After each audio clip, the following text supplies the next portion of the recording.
On part en Somalie tout d'abord, où la situation politique inquiète la communauté internationale. C'est en tout cas ce que l'on peut lire en une de Chabel News ce matin, le journal somalien qui rapporte que l'Organisation des Nations Unies, l'Union européenne, l'Union africaine,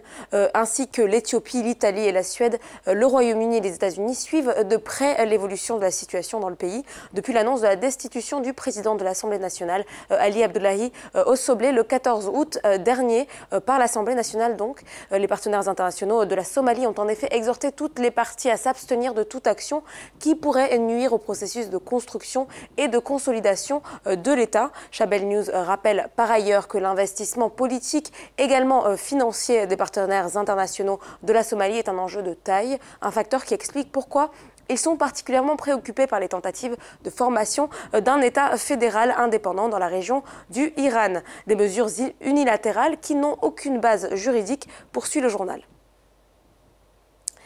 Au Libéria à présent, The Democrat consacre sa une à une manifestation de grande ampleur qui a eu lieu ce mardi. Des citoyens en colère ont en effet pris d'assaut le palais de justice de Monrovia et agressé physiquement le juge en chef François Corkpor, tout en exigeant que justice soit faite dans une affaire impliquant la directrice des services généraux Marie Braud et un certain citoyen Cheikh à Kouyaté. The Democrat précise que le mouvement de protestation a éclaté après que le juge d'instruction a décidé d'annuler les poursuites contre la défendeuse